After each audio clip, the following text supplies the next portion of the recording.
Here are some of the signposts of a new direction. Your ego is less insistent on having attention placed on it. There was a time when I could dominate every conversation, no matter where I was, no matter who I was with, and if I was with my wife or whatever. And I could be glib and verbal and use quotations and talk and get people to gather around and endlessly take the spotlight. Today I find myself hardly ever talking. I just love to sit back and watch and listen and observe and notice. Secondly, doing less, not more. Letting go and letting God becomes easier for you. Practicing non-interference. Boy, when I was writing Change Your Thoughts, Change Your Life and living that part of the Tao, I remember reading one of the verses and thinking, it says, great sages do nothing, and because they do nothing, they get so much more done. And I just couldn't wrap my head around that, or my consciousness around that I could do less and get more done. I mean, we've grown up in a world where you have to go out and do more in order to get more. It says in the Tao, great sages accomplish great things by thinking small, rather than thinking big. That a journey of 1,000 miles begins with a single step. And the great sage just thinks of the single step and where they are. You get to a place where you're not trying so hard, but you're not failing at anything. You're just producing results, and you're not willing to judge the results, and it gets easier. Trying less. You begin to shun the spotlight. You begin to practice what the Tao taught me to practice, which is radical humility. Not taking credit, giving other people credit, not needing to have other people tell you how wonderful you are. Just simply practicing what the ocean teaches us. Stay low and let everything come to you. Unity begins to replace separation. Conflict then is eliminated. Remember, the mind at war with itself can never know God. Because knowing God means knowing oneness. And oneness means nothing to be in conflict with. You cannot be in conflict when you have oneness. There's only one. And we begin to see ourselves as connected to everything. Now, also on this voyage of two, and I just have to speak a few moments about this, it is what I call the fall. Virtually every spiritual advance that I've ever made in my life has been preceded by a fall of some kind or another. And I think you can expect a fall. And when you're in one, when you're in a low point, when you're struggling, the Tao says that built into all misfortune is good fortune. And built into all good fortune is misfortune. So that when you're in a place of misfortune, low, your relationship isn't working, the finances aren't coming, the news about your body, the medical diagnosis, things aren't the way you want them to be. All of the falls. Elizabeth Kubler-Ross had a wonderful quote. She said, if you shield the mountain from the windstorms, you'll never see the beauty of the carvings. So the idea really isn't to try to eliminate the storms of your life. The idea is to learn how to sing in the rain, how to dance in the storms, and be willing to go into the storm.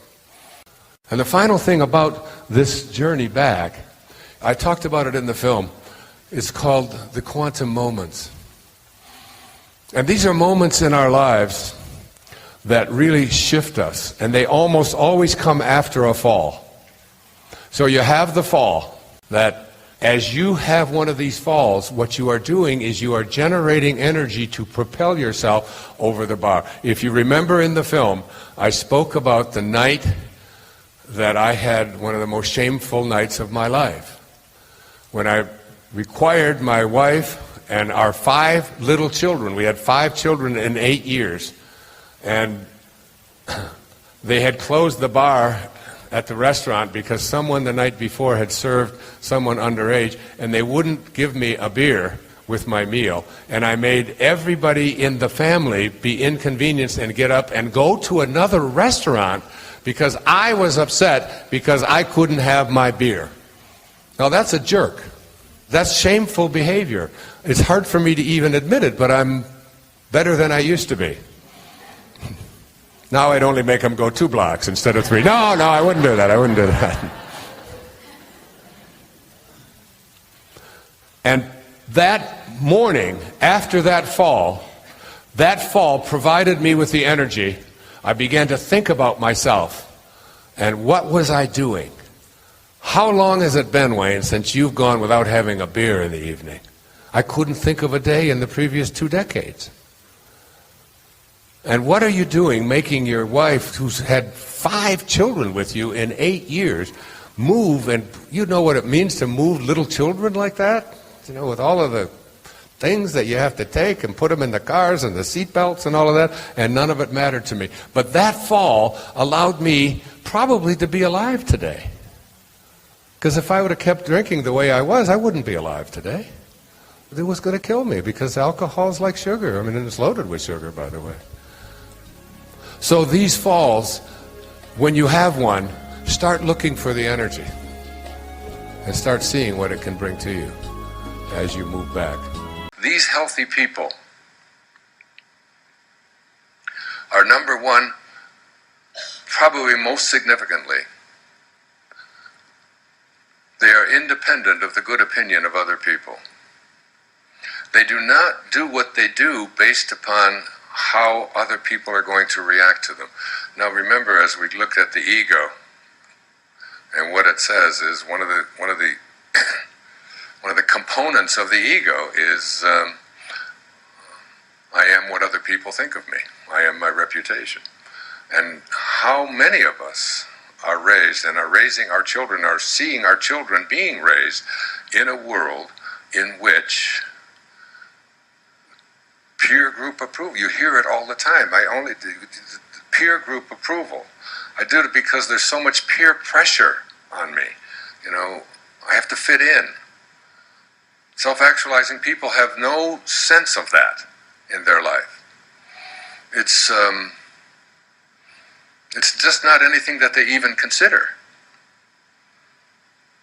And it's not just in those ways. They don't even notice appearances.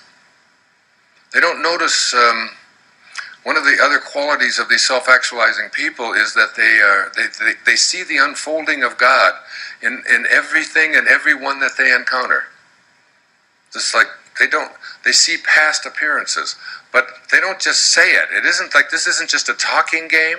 This is something that they absolutely feel. It's like, these are people who see the unfolding of God in everything and everyone they encounter. And they just simply don't notice. They are detached from outcome. That is, they do not do what they do in their life because of some outcome that may come their way. He said, they are growth motivated, not deficiency motivated. There's a very big distinction between being growth motivated and deficiency motivated. A deficiency motivated person is motivated on a basis of repairing what is wrong with them and fixing it. A growth motivated person is saying, wherever I am is perfect and I can go so much further, but I have nothing to put down. I have no deficiencies. This is where I am. It's summed up in this simple little bumper sticker. You don't have to be sick to get better. You don't have to be sick to get better. So these are people, he said, who must be what they can be. They must be what they can be. Now, this isn't that they must be what somebody else think that they can be. This isn't somebody who must be fitting into something else, because another quality and characteristics of these people is that they are resistant to enculturation. These are people who do not identify themselves on the basis of a culture, their culture. They see themselves as a global being connected to all of humanity. And they do not run their life on the basis of the Tao. It wasn't until I read the Tao, and I don't mean just read the Tao Te Ching, but studied it and lived it for that full year when I turned 65, that I understood that virtually everything that Lao Tzu was writing about is what Maslow was speaking about with these people. That they don't, Lao Tzu had contempt for the law and laws. He said that people who run their life on the basis of what the law says are not Tao-centered people. Doing things because it's written down someplace for self-actualizing people is an impossibility. And one of the most significant things that self-actualizing people do is that they never place into their imagination anything that they do not want to materialize and manifest. They never put into their imagination their thoughts about what is possible or not possible on the basis of what they have been told ought to be in their imagination. This whole idea of understanding that our imagination is our sacred place. It's a sacred spot within us. And so we don't want to put anything in there like I'm only able to do what I've always done, or I'm only able to imagine what other people have conditioned me to believe that I can do. What's already happened. I don't place into my imagination anything that someone else has imposed upon me, like Ivan Illich. They place into their imagination, into their thoughts, that which they already believe is here for them, and they're just reconnecting to it. They're very greatly familiar with and loving the unknown. Wandering into the unknown, the mysterious is the most exciting thing for them. To me, said Walt Whitman, the most glorious thing in the universe is the most mysterious. And they're not looking for security. They're not looking for doing things the way everybody else does things. They have a sense of awe. Rumi said, sell your cleverness and purchase bewilderment. Go through life being bewildered. And that's how these people live their lives. It's like this sense of awe at everything. And when they would see something new, they saw something, even if they'd seen it 1,000 times before, they saw it like a little child saw it. In fact, self-actualizing people are very close to little children. And that allowing is a great substitute for doing, and trusting, and knowing that when you align yourself in the way that I'm asking you to align yourself here today as I speak to you about meaning, when you align yourself this way and begin to trust in what Lao Tzu called your original nature, and when you understand your original nature and you return to it, basically that's all you're ever doing. Even with all of the medical practitioners that are out there, basically they're really trying to help you to return to your original nature, your nature of well-being. There's not a doctor on this planet that can heal anybody, and they will all tell you that the body is the hero. It is not any medicines or any surgeries or anything out there that is what's doing it. That healing is this most magical thing. It's like the wind, it's just, you can't get a hold of it, you can't see it, you can't touch it, you can't grasp it, and all you can do is just watch the results. watch the effects of it. You cut your hand, and it bleeds, and you just watch it. And all of a sudden, things start happening inside of your body, and red blood cells head towards that direction, and white blood cells start doing this, and all kinds of things begin happening, not just there, but in your heart, and in your lymph system, and in your elimination system, and then your neurological system. It all starts working together, and it starts sending things to it, and such a scab forms, and then the scab dries up, and then there's a scar, and then things start. Nobody's done anything. What is there to do? It's part of the magic of allowing, of just getting out of the way and not trying to do too much interfering. Yeah, if there's something in there that you have to take out, you take it out gently, but you don't fill yourself with chemicals and things that the body is going to just have to process and have difficulty with as well. This is from Abraham Heschel in a wonderful book called Man is Not Alone. I loved it. He said, life is not meaningful unless it is serving an end beyond itself, unless it is of value to someone else. That you'll never find meaning through your ego. Life is not meaningful unless it is serving an end beyond itself, unless it is of value to someone else. And secondly, this is from Albert Schweitzer, everyone's hero. The one possible way of giving meaning to your existence is that of raising your natural relation to the world to a spiritual one. In other words, you have to return to spirit if you're going to find meaning. This is from Emmanuel. Our mind doesn't know the way. Our heart has already been there. And our soul never left. Welcome home. Isn't that good? Our mind doesn't know the way. Our heart has already been there. And our soul never left. And this is what I wrote. Having arrived home, each breath we take is an expression of our life's purpose. We no longer struggle to win, to gain the approval of others, to meet expectations others had for us, to acquire, to achieve, to hoard, or to fulfill someone else's idea of our dharma. We let go of conflict, certainty, being right, fighting, dominating, vanquishing, and feeling superior. All of this ego stuff loses its power and attraction when we arrive home where meaning and purpose welcome us. We are home.